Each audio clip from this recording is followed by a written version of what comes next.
হলো কলেজে কি বিদ্যমান কি সমস্যা আছে সেটা কিভাবে উত্তরণ করা যায়। আমরা ওনাদেরকে বললাম যে কলেজে এখন অবকাঠামোগত কিছু সমস্যা আছে, আমাদের ছেলেদের হল নির্মাণ করতে হবে, ক্লাসরুম বাড়াতে হবে, শিক্ষকের সংখ্যা বাড়াতে হবে, বিশ্ববিদ্যালয় মানে টাইপের যে পড়াশোনা যেটা যদি ওরা যেটা চাচ্ছে সেই উন্নত শিক্ষার জন্য আমাদের টিচার সংখ্যা এবং অবকাঠামো বাড়াতে হবে। ওনাদের সাথে এটাই কথা হলো। হ্যাঁ, ছেলেরা 7 কলেজ চাচ্ছে না, ইটস ওকে। 7 কলেজ ঢাকা বিশ্ববিদ্যালয়ে থাকতে চাচ্ছে না, আপনারা আলাদা একটা বডি করেন, যে বডিটা কি করবে একাডেমিক কার্যক্রম পরিচালিত হবে। কারণ আমরা হলাম শিক্ষা মন্ত্রণালয়ের কর্মকর্তা সরকারের, সুতরাং আমরা বিশ্ববিদ্যালয়ের না। আমাদের কলেজে অনার্স থাকবে, মাস্টার্স থাকবে। সর্বোপরি ঢাকা কলেজ যে ঐতিহ্য নিয়ে 183 বছর যাবৎ মাথা উঁচু করে দাঁড়িয়ে আছে, সেই ইন্টারমিডিয়েট এখানে থাকতেই হবে।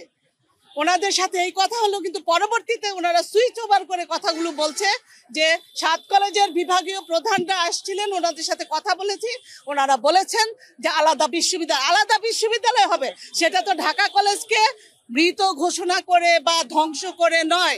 এখানে অনার্স থাকবে, এখানে মাস্টার্স থাকবে, এখানে ইন্টারমিডিয়েট থাকবে, সকল পর্যায়ের শিক্ষক শিক্ষার্থী সবাই থাকবে। আর সবচেয়ে বড় কথা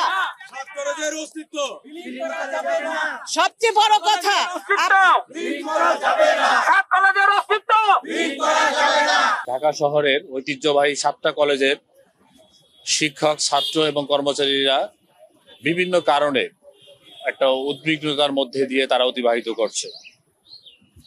এই 7 কলেজকে নিয়ে এই উদ্বিগ্নতার কারণ হলো, আপনাদেরকে আমরা আগেও অবহিত করেছি যে ইউজিসি আমাদের এই 7 কলেজের বিভিন্ন সমস্যাকে সমাধানের একটা পরিকল্পনা করেছে। সেই পরিকল্পনার যে মডেলটা ওনারা দাঁড় করিয়েছেন সেটাকে নাম দিয়েছেন ঢাকা কেন্দ্রীয় বিশ্ববিদ্যালয়। গুণগত শিক্ষার জন্য বিশ্ববিদ্যালয় বাংলাদেশের অনেক সংকট রয়েছে, এটা সঠিক, কিন্তু আমরা এখানে উদ্বিগ্ন এই কারণে যে 7টা কলেজে দরিদ্র মেধাবী ছেলেরা, প্রায় 1.5 লক্ষ ছেলে মেয়েরা এই 7টা ঐতিহ্যবাহী কলেজে লেখাপড়া করে। তারা লেখাপড়ার পাশাপাশি তারা বিভিন্ন কাজের সাথে যুক্ত থেকে পারিবারিকভাবে আর্থিক অসচ্ছলতার কারণে তারা পাশাপাশি কাজের সুযোগ তৈরি করে লেখাপড়া চালিয়ে যায়।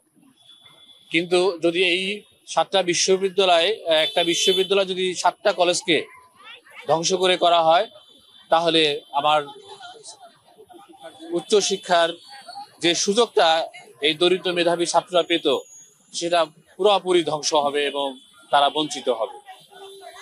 তাছাড়া এই বিশ্ববিদ্যালয়ে প্রতিষ্ঠার ক্ষেত্রে আমাদের দাবি হচ্ছে, আমরা গুণগত শিক্ষার পক্ষে, আমাদের অনেকগুলো সমস্যা রয়েছে।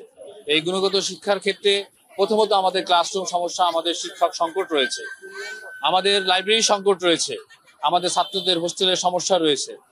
আমাদের এই সমস্ত সমস্যাগুলো কিভাবে সমাধান করা যায় তার কোনো সুস্পষ্ট বক্তব্য আমরা কখনো পাইনি। আমরা আপনাদের মাধ্যমে আমরা জানাতে চাই যে গুণগত শিক্ষার লক্ষ্যে আমাদের এই উদ্ভূত সমস্যাগুলো আপনারা সমাধান করেন, সমাধানের জন্য রাষ্ট্রকে জানান। তাহলে আমাদের যে ছাত্ররা যে আজকে অসন্তোষ করতে যে সৃষ্টি হয়েছে, ছাত্র শিক্ষকের মধ্যে যে একটা বিভাজন সৃষ্টির যে পায়তারা হচ্ছে, এগুলো সংকুচিত হবে এবং দূর হবে অচিরেই। ঢাকা কেন্দ্রীয় বিশ্ববিদ্যালয় হোক, আমাদের কোনো আপত্তি নাই, কিন্তু 7টা কলেজের অস্তিত্বকে বিলীন করে কোনো ইউনিভার্সিটি যেন না হয়। 7টা কলেজ যেন থাকে, 7টা কলেজকে থেকেই যা করার সরকার করুক, আমাদের কোনো আপত্তি নেই। আমরা বিভিন্ন মাধ্যম থেকে অনেকগুলো আশ্বাস পেয়েছি যে আমাদের উচ্চ মাধ্যমিক থাকবে, তারপরে হচ্ছে গিয়ে আরো অবকাঠামোগত ফ্যাসিলিটিস গুলো থাকবে, কিন্তু কলেজ থাকবে। কিন্তু ঘটনাটা হচ্ছে যে কোন মডেলে থাকবে এটা ইউজিসি এখন পর্যন্ত আমাদেরকে পরিষ্কার করতে পারেনি। আমরা স্পষ্ট ভাষায় বলতে চাই যে বিষয়টা শুধু ঢাকা কলেজের না, ওই ঐতিহ্যবাহী 7 কলেজের, যার মধ্যে আপনারা জানেন যে 2টো বিশেষায়িত মহিলা কলেজ রয়েছে, ইডেন কলেজ এবং বদরুন্নেসা কলেজ।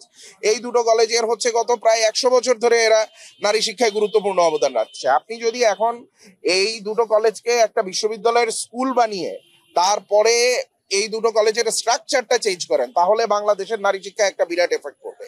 অলরেডি আমাদের প্রায় 40% আসন কমিয়ে ফেলা হয়েছে। বহু দরিদ্র ছেলেমেয়ে ভর্তি হতে পারছে না, তারা কোথায় যাবে? উচ্চশিক্ষার এই সংকোচন করা চলবে না, নারী শিক্ষার সংকোচন করা চলবে না। সর্বোপরি ঢাকা কলেজ সহ আরো 5টা কলেজে ইন্টারমিডিয়েট রয়েছে, তারা কোন কাঠামোতে থাকবে কি থাকবে এটা আমরা জানি না। এই ইন্টারমিডিয়েটের মান কমে যাওয়া বা এদেরকে অবকাঠামোগতভাবে এদেরকে সংকুচিত করে কোনো রকমের তাদের স্ট্যান্ডার্ডটা যদি কমে যায়, এই ধরনের কোনো পদক্ষেপ আমাদের কাছে গ্রহণযোগ্য হবে না। কারণ আমরা শিক্ষক, আমাদের মূল কাজ শিক্ষার্থীদেরকে নিয়ে, আমরা শিক্ষার্থীদের পক্ষে বলছি। সর্বোপরি আমাদের বিসিএস সাধারণ শিক্ষা ক্যাডারের যে পদগুলো রয়েছে আমরা সেগুলোর সুরক্ষা চাই। কারণ আমরা চাকরিতে আছি, আমাদেরকে হয়তো বা অন্য কোথাও বদলি করে দিবে, সেটা নিয়ে আমরা উদ্বিগ্ন না। কিন্তু আজকে আমার নতুন প্রজন্মের যে ছেলেরা বা মেয়েটা সিভিল সার্ভিসে পরীক্ষা দিবে, ওর জন্য যখন 2000 পদ কমে যাচ্ছে, আজকে আমাদের দেশে বেকারত্বের এত সমস্যা, তার মধ্যে সিভিল সার্ভিসের যদি 2000+ পদ কমে যায়, তাহলে আপনারা নিজেরা বুঝেন যে সিচুয়েশনটা কি হবে। সর্বোপরি আমি যে কথাটা বলতে চাই সেটা হচ্ছে, এখানে আমাদের অনেক কর্মচারীরা চাকরি করছে, হাজার হাজার কর্মচারী চাকরি করতেছে, আমাদের কম্পিউটার অপারেটর থেকে সুইপার পর্যন্ত।